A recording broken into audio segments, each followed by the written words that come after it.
Line it up and kill you. I don't agree with that at all to my family, but I don't go that side. Like, that's some good job. Bro, what are you doing? I'm shooting. Hi guys, welcome to Per Charcha, and today we have a special episode because today's episode is called Charcha with the Girls.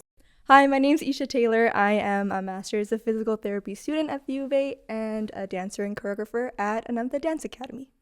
Hi, my name is Ishani Sengupta. I have a bachelor's in chemical engineering and I'm currently an engineer in training with ATCO Gas and Pipelines. Hi, this is Janvi Thakur. I'm an ELCC educator and I'm also an influencer. We have a ritual that before doing any charcha, we need to have our first sip of cha, as this is Cha Per Charcha. Let's go.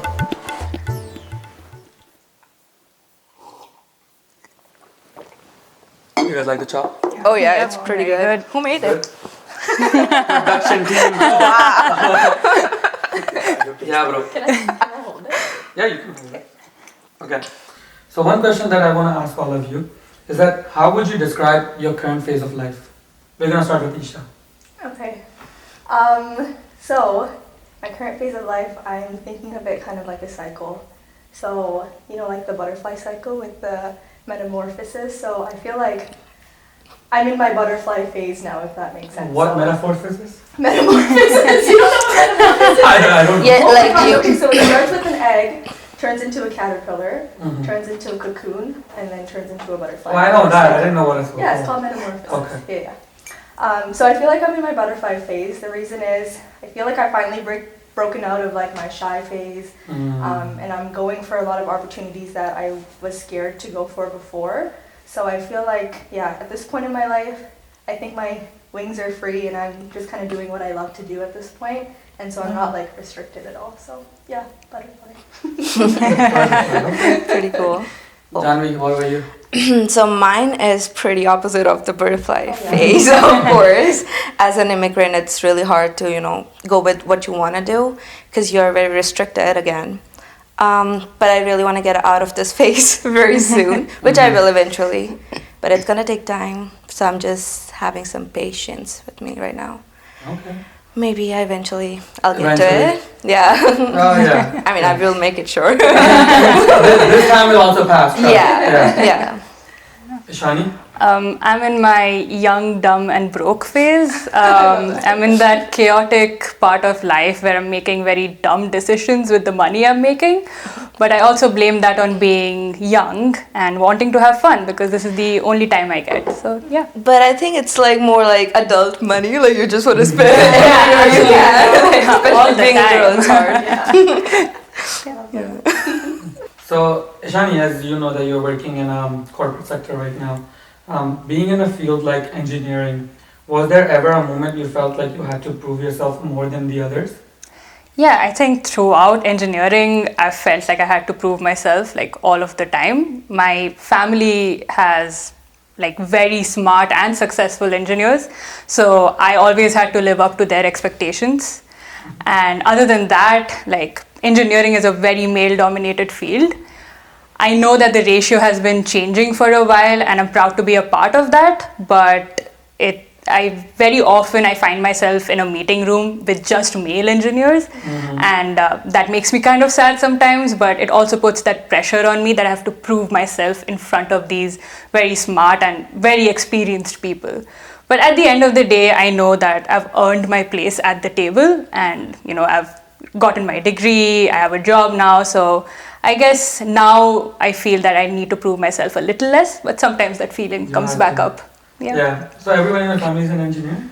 My dad's an engineer, my uncle's an engineer, my mom has a master's in botany, so she's still in the STEM field, and there's multiple doctors in my family, there's also policemen in my family, but I don't go that side, like. So you already have a lot of pressure from your family? A lot of pressure, yeah, very. Yeah. Nice. Well, at least you're living up to the expectations, so I'm trying my best. it's okay. But that is so cool. Yeah. I love educated people. So.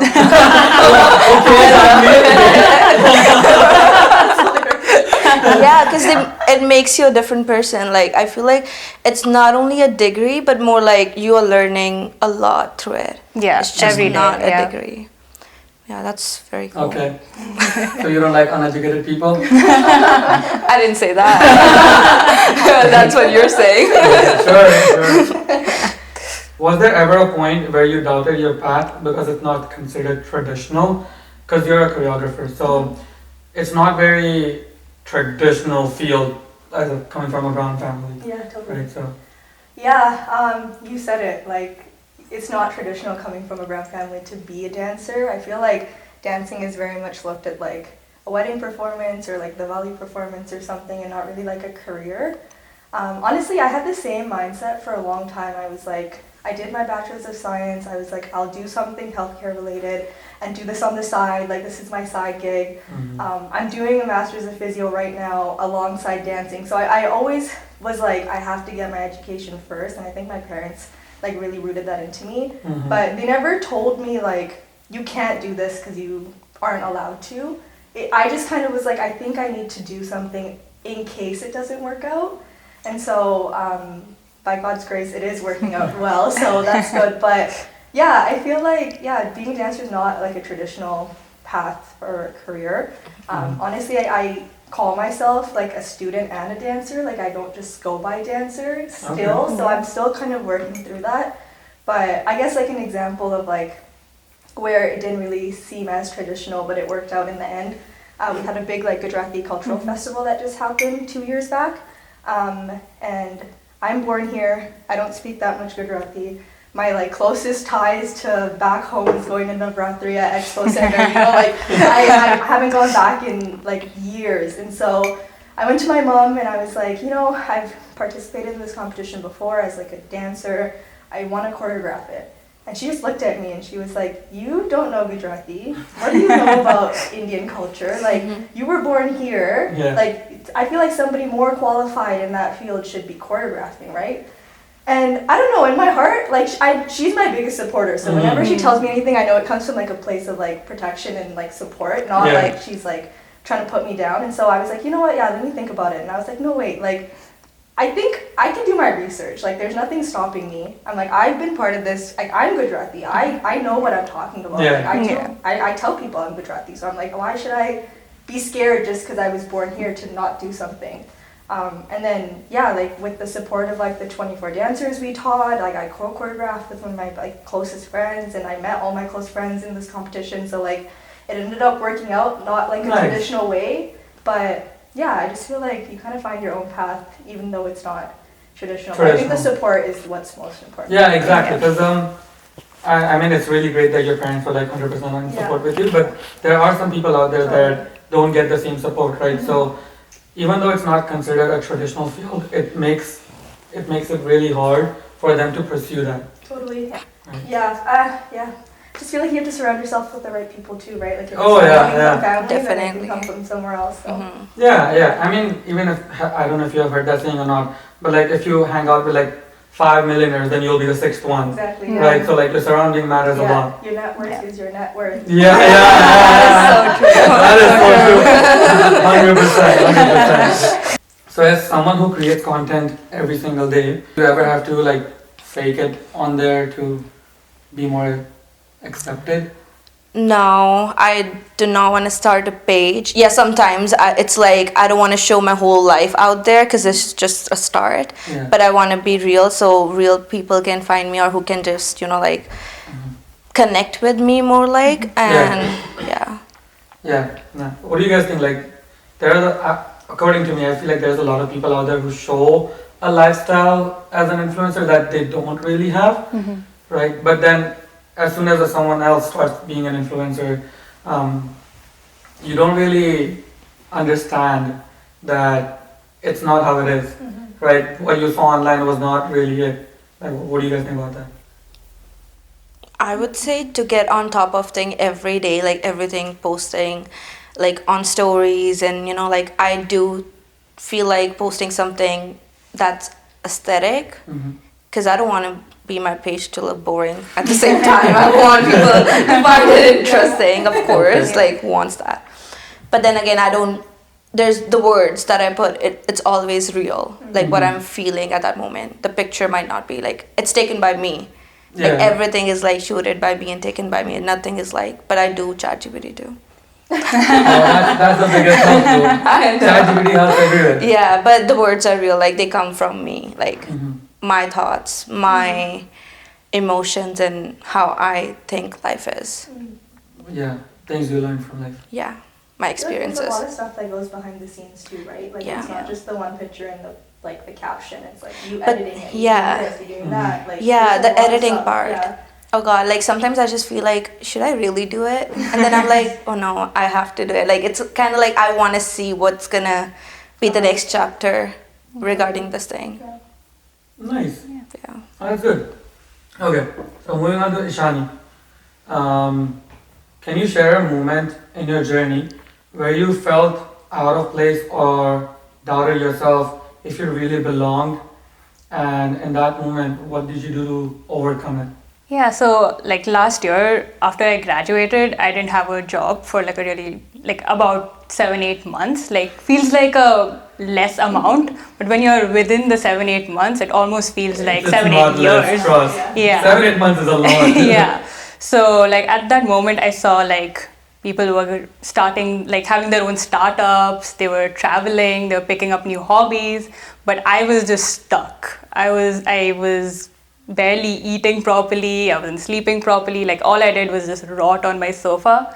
That really made me question because so much money went into my degree, me staying here, like so much effort from my parents, from me. Like I felt like a fraud at one point. Like I was genuinely felt like a scammer at that point. I was like, what am I doing here? Should I just go back home? Scamming people. Yeah, so I really felt like I didn't belong here, and I was like comparing myself to people, people who are getting jobs. Like, I have the same experience as them. I have decent grades. So I was like, why am I not getting a job? Why am I not even getting an interview? So that's when I felt a bit out of place, but I realized everyone moves in a different pace, that I shouldn't exactly be comparing myself to like 5 other people. Yeah. And I just had to accept the situation, kind of give myself that time, a little bit patience, a little bit hope, and then surround myself with more unemployed people who are also going through the same thing as me. And Makes you feel better. yeah, makes you I'm feel not the better. only one here. Exactly, like it's a bad thing to say, but I felt a bit better when I realized there were other people in the same boat as me. And finally I did get my job, and now I'm in a much better place. So if you had surrounded yourself with 6 employed people, don't you think you would have gotten a job quicker?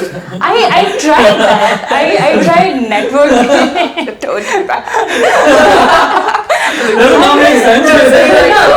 That makes sense, but I tried that. I tried surrounding myself with employed people. Like I'd go to any networking event, I'd go to career fairs, I like anything and everything I could find. And when I realized that wasn't working, I was like, yeah, might as well, use a reverse psychology. Oh, okay.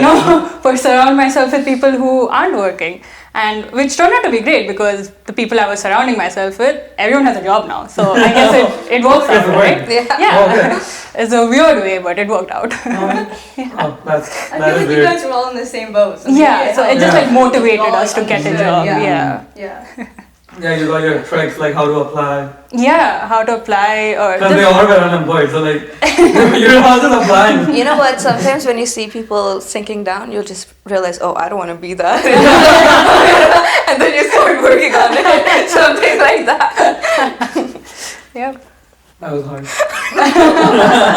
It is unfiltered. It works sometimes.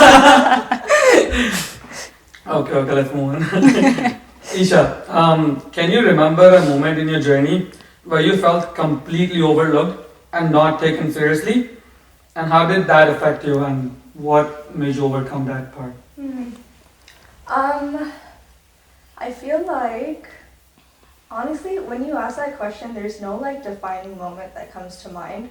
I feel like I'm very selective with where I put myself and who I surround myself with. Mm-hmm. And so kind of in your boat Yeah. too, like, I pick my circle very carefully. And I've learned that the hard way actually. So I feel like anytime I've felt overlooked or I felt like, I'm in this situation and I feel like I can do better, I've kind of removed myself in like a nice way.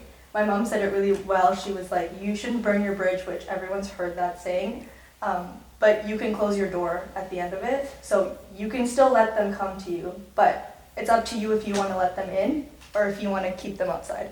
And after she said that, I was like, yeah, like, you know, I can be selective. Like, I don't have to go to every dance opportunity and do these like weird gigs just to make money. Like, I want to put quality shows out there. I want to teach at a quality dance studio. I want a quality teacher.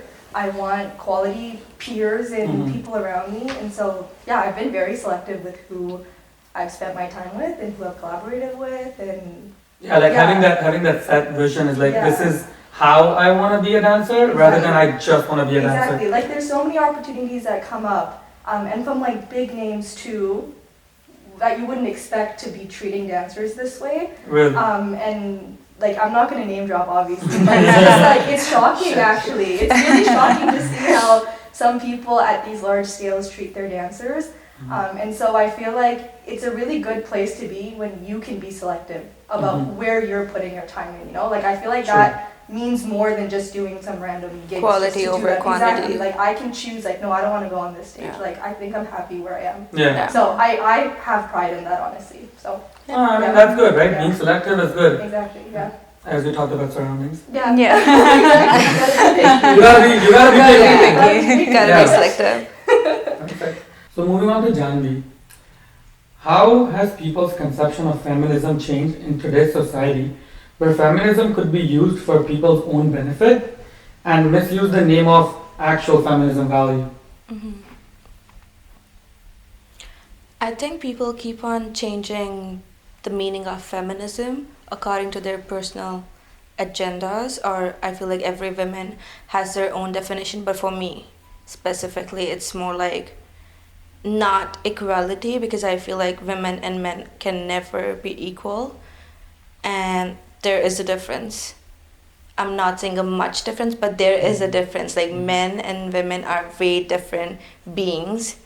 That's why they are totally different. Again, I think it's more on respect, giving respect to women's needs and also thoughts, emotions, and not like putting them down on them, because definitely we are different than men emotionally, hormonally. I mean, you know, like scientifically, it is very different. Like, and I think people needs to know that respecting everyone's thoughts is something feminism is about, but people keep on changing it. They're like, oh, we want same wage, like we want this and that. I feel like if you are doing the same work out there, nowadays they are getting paid equally. Before, yes, the meaning for it raised because there was a reason, like, you know, the society doesn't want anyone, like, they looked at women down. And nowadays it's not the same. Now feminism has been changed, but people are still using it like it was to be. But things are changed now. Yeah, definitely. What do you guys think? Yeah, I definitely agree a lot with Janvi, and in the sense that it has changed the meaning of feminism, and it will keep changing with how much we progress. But yeah, I think one thing that really doesn't sit well with me is when someone says, oh, you got this job because of so-called feminism, or like you're playing the women card to get a job. But that's not true. Like, I got this job because I put the effort. I am in like merit or academics or just skills. I am as good as a man, better than a man, or just like, maybe somewhere I'll be lacking. But I don't think like feminism means that I just get to use the word feminism and get a job. Because even if you think about all the men, not all of the men are same out there. Some are here, some are equal. You know, they have different thoughts, different level of physical stuff, and you know, like strengths and weaknesses. And it goes same with women. Like, not everyone is same again. But then there's like two categories, women and men. Right. So that is different. But then again, like, people, I think some of the girls out there, they are using feminism like to just fulfill their personal agendas.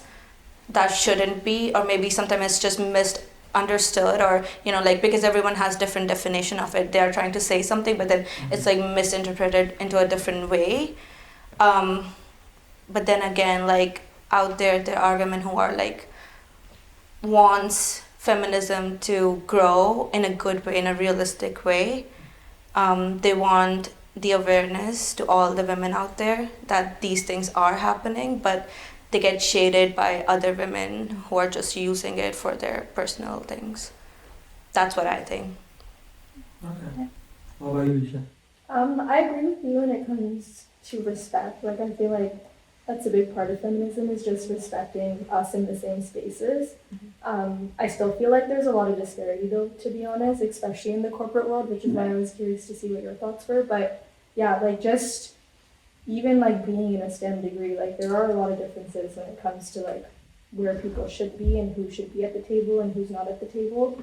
I think companies are doing way better now, but yeah, I do feel like it's a lot of quota business too, right? Like EDIs and doing this and that just to hit a certain quota. But yeah, I just feel like respect is the biggest part, and I think that's like what's common between everyone's definition. Is, at least what I hope is just like we're respected at the same table that everyone else is at. Because everyone puts the same work in. Yeah. It just needs to be recognized on an equal level, and not like comparing it with men or women. More like, do you have skill? Yeah. And some people, like some women, even if they don't have skill, they can use it as feminism. Like, oh, I'm not being, like something. But there are some people who don't. So it definitely depends On No, that is individuals. true, but like, so see, what I think is that there are different jobs out there that require a certain type of skills, and let's say, for example, working out in the oil field, right? Like on the field, going like 40 feet high. I think a lot of employers still look at your gender before they hire you, right? They hire a man for that job rather than hiring a woman.